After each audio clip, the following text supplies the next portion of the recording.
नमस्कार दोस्तों। आज के वीडियो में हम डिलीवरी के बाद आपको कौन से प्रिकॉशन रखने हैं, क्या खाना है, किस प्रकार से आपको अपनी लाइफस्टाइल मेंटेन करनी है और किस प्रकार से आपको अपने बच्चे की देखभाल करनी है, उन सारी चीज़ों के बारे में बात करेंगे।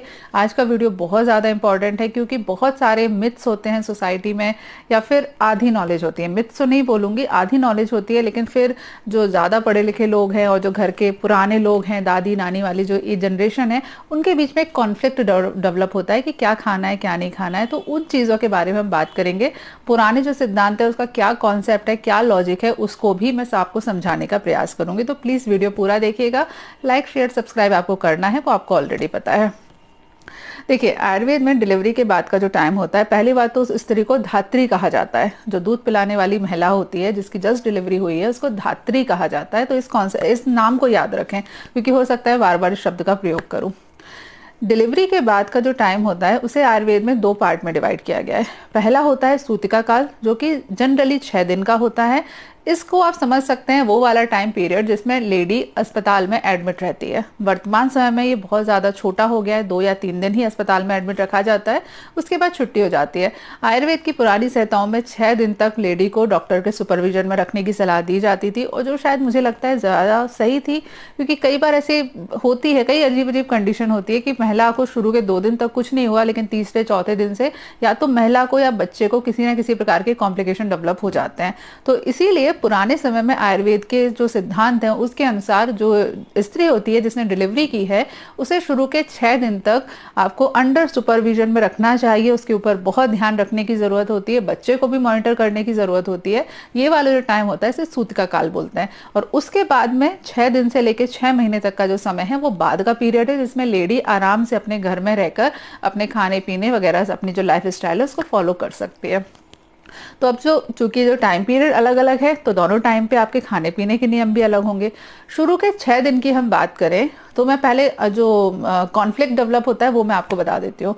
क्या होता है, जब डिलीवरी तुरंत होती है तो लोग ऐसा बोलते हैं, जो पुराने लोग हैं, जो सेकेंड थर्ड जनरेशन वाली जो लोग हैं पुराने, ठीक है, दादी नानी वाले जो लोग हैं, वो लोग अक्सर बोलेंगे कि रोटी नहीं देनी है, कम खाना देना है, लेकिन लड्डू खिलाने हैं, बढ़िया बड़े बड़े ताजे ताजे लड्डू बनाएंगे वो खिलाने हैं, घी तेल का हलवा बना के खिलाना है, ये सारी चीजें बोलेंगे। और जो नए नए पढ़े लिखे लोग हैं, जो मॉडर्न चिकित्सा पद्धति है, वो बोलेंगे कि नहीं, रोटी दो खाने में, दलिया दो, खिचड़ी दो, हल्का खाना दो। ये थोड़ा सा एक कंफ्यूजन डेवलप होता है। मैं यहाँ पर आपको कॉन्सेप्ट क्लियर कर देती हूँ। देखिए क्या होता है ना, जो डिलीवरी का पूरा प्रोसेस है, जो डिलीवरी के जो पेन आते हैं, जो ब्लड निकलता है, ये सारी चीजें वात के द्वारा की जाती हैं। इस समय पर स्वाभाविक रूप से वात काफी ज्यादा बढ़ी होती है, और डिलीवरी के तुरंत बाद वात इतनी ज्यादा मात्रा में बढ़ी रहती है। यदि इस समय पर हम घी और तेल यानी कि चिकनाई वाले या फिर वात विरुद्ध आहार का सेवन नहीं करेंगे तो क्या होगा, वात प्रकोप हो जाएगा। और वात प्रकोप के कारण जो डिलीवरी वाली जो महिला है, जो धात्री है, उसको अलग अलग प्रकार की प्रॉब्लम हो सकती है। इस वजह से आयुर्वेद के सिद्धांत अनुसार डिलीवरी के तुरंत बाद हल्के खाने की बजाय घी और तेल का ज्यादा प्रयोग करवाना चाहिए। ये सिद्धांत है।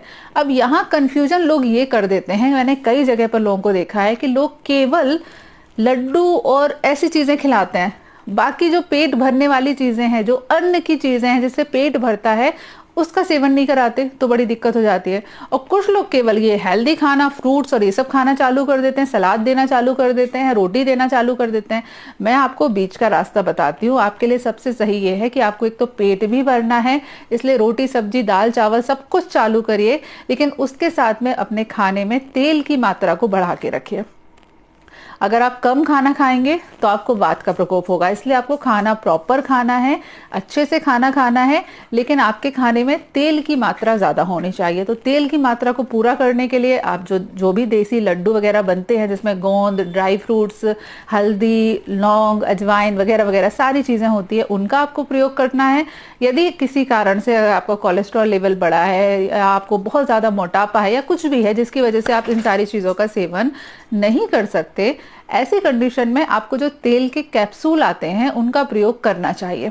तेल के कैप्सूल आप आयुर्वेद डॉक्टर से कांटेक्ट करके आपकी जो प्रकृति है उसके अनुसार से ले सकते हैं। एरंड तेल के कैप्सूल आते हैं, क्षीरबला तेल के कैप्सूल आते हैं, सहचर आदि के कैप्सूल आते हैं, और भी मार्केट में लगभग जितनी भी आयुर्वेदिक तेल होते हैं उन सभी के कैप्सूल अवेलेबल होते हैं।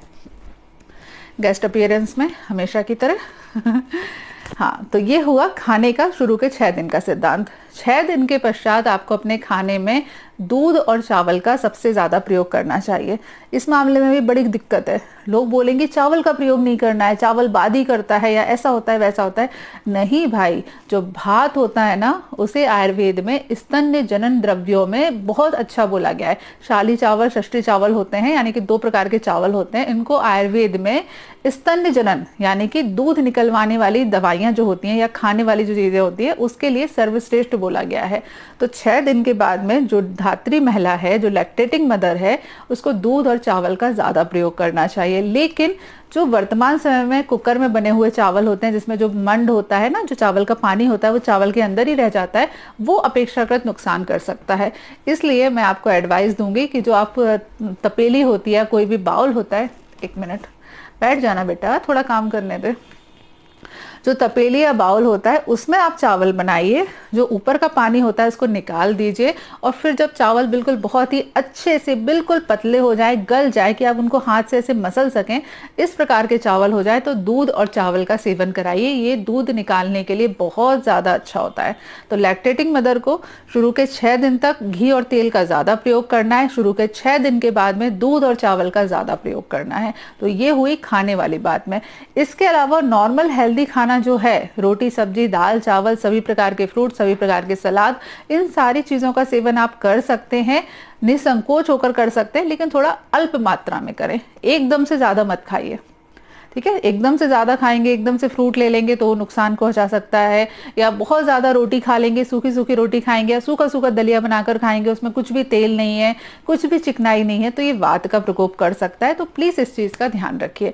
तो ये एक कॉन्सेप्ट है जिस मामले में पुरानी पीढ़ी और नई पीढ़ी में थोड़ा सा मतभेद होता रहता है। तो आई थिंक ये कॉन्सेप्ट आपके साथ क्लियर हो गया होगा। इस समय पर आपको केवल वात का ध्यान रखना है, बाकी और किसी चीज का ध्यान रखने की जरूरत नहीं है, ठीक है। पित्त और कफ इस समय पर ज्यादा आपको परेशान नहीं करते, लेकिन वात इस समय पर बहुत ज्यादा परेशान करता है, और नॉर्मली भी करता है और कभी कभी बीमारी में भी करता है। तो ये पहला कॉन्सेप्ट है।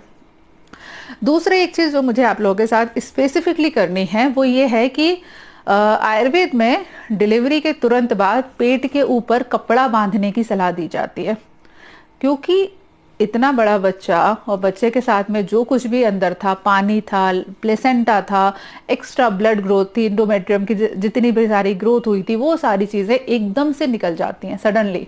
तो उसकी वजह से क्या वात का प्रकोप होता है। तो यदि इस समय पर पेट को थोड़ा सा टाइटली नहीं बांधा जाए तो उसकी वजह से क्या होता है ना, वात पेट के अंदर बढ़ जाती है और उससे पेट भी निकल जाता है, और काफी सारे एब्डोमेन से रिलेटेड, पेट से रिलेटेड प्रॉब्लम भी हो सकती है। अब यहाँ पर भी थोड़ा सा कंफ्यूजन होता है पुरानी पीढ़ी नई पीढ़ी में। नई पीढ़ी के डॉक्टर्स हैं वो बिल्कुल मना कर देते हैं कि नहीं, पुराने समय में लोग ऐसा करते थे वैसा करते थे, लेकिन वही बेल्ट एडवाइस कर देते हैं, जो सपोर्ट करने के लिए बेल्ट आते हैं ना, उसका एडवाइस कर देते हैं। और गांव वाले लोग क्या करते हैं, कई बार पेट पे चप्पल बांध लेते हैं, पेट के ऊपर गंदा कपड़ा बांध लेते हैं। तो ये दोनों चीजें सही हैं, लेकिन इसकी प्रैक्टिस गलत है। आपको पेट बांध कर रखना है साफ सूती कपड़े से, नॉर्मल तरीके से। ये नहीं करना कि पेट बिल्कुल टाइट कर लिया, नहीं, केवल पेट को थोड़ा सा सपोर्ट देने के लिए कि पेट के अंदर बहुत ज्यादा वायु का प्रकोप नहीं हो, उस समय पर एक साफ कॉटन का कपड़ा बांध कर रखना चाहिए। कॉटन का कपड़ा नहीं बांधना चाहते तो यस, जो एलोपैथी के डॉक्टर या मॉडर्न चिकित्सा पद्धति में जो बेल्ट आते हैं, जो कमर को सपोर्ट करने के लिए होते हैं, उन बेल्ट का इस्तेमाल भी आप कर सकते हैं। लेकिन बेल्ट थोड़े टाइट ज्यादा होते हैं, इसलिए मेरे ख्याल से सूती कॉटन का कपड़ा ज्यादा बेटर होता है। लेकिन आपको ये नहीं करना है कि बिल्कुल टाइट बांध लो, हल्का थोड़ा सा सपोर्ट देने के लिए, क्योंकि एकदम से हुआ है ना, एकदम से आपके शरीर से 8-10 किलो का वजन निकल गया है। कि बच्चा होता है करीबन 2.5-3 किलो का बच्चा होता है, 1 किलो का एमनियोटिक फ्लूइड होता है, आधा किलो का प्लेसेंटा होता है, तो यही हो गया पूरा। और उसके अलावा बाकी सारी चीजें होती है, ब्लड होता है, टोटल मिला के एकदम से डिलीवरी के दौरान 7 किलो से लेकर 10 किलो तक का वजन का अंतर आ जाता है एकदम से।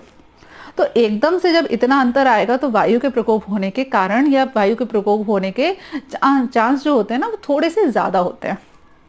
तो प्लीज इन 2 चीजों का ध्यान रखिए। कॉन्सेप्ट मैंने आपके साथ क्लियर कर दिया है, तो आई थिंक अब आपको प्रॉब्लम नहीं होगी कि क्या पुराने लोग बोलते हैं, क्या नए लोग बोलते हैं। हमेशा जो पुराने लोग बोलते हैं ना, वो गलत नहीं होता, लेकिन उसमें चूंकि अपडेशन नहीं हुआ है और उसका जो लॉजिक है वो कहीं सदियों पहले छूट गया, तो उसकी वजह से अब वो हमें अंधविश्वास या फिर गलत प्रैक्टिस लगती है। लॉजिक हमेशा होता है इन सारी चीज़ों का। चलिए आज के लिए इस वीडियो में इतना ही। नेक्स्ट वीडियो में अभी मैं इसी चीज़ के ऊपर थोड़ा सा कंटिन्यू करूंगी। कुछ और चीज़ें हैं, सेक्स कब से करना है जो इम्पोर्टेंट है, घर से बाहर निकलने वगैरह के क्या नियम फॉलो करने चाहिए नहीं करने चाहिए, उन सारी चीज़ों के बारे में भी बात करूंगी। तो अगला वीडियो भी ध्यान से देखिएगा। यहाँ तक चीज़ें पसंद आई हैं तो प्लीज़ कमेंट करके ज़रूर बताइए। आपके यहाँ पर यदि कोई प्रैक्टिस ऐसी होती हो जिसके बारे में आपको लगता है कि शायद ये अंधविश्वास है या गलत नॉलेज है या क्या है, तो उसके बारे में प्लीज़ कमेंट करके ज़रूर लिखिए, जिससे मुझे पता चले कि भारत के अलग अलग क्षेत्रों में कौन सी प्रैक्टिस हो रही है। ठीक है, चलिए आज के लिए इस वीडियो में इतना ही। नेक्स्ट वीडियो में मिलते हैं, तब तक के लिए stay healthy and be happy.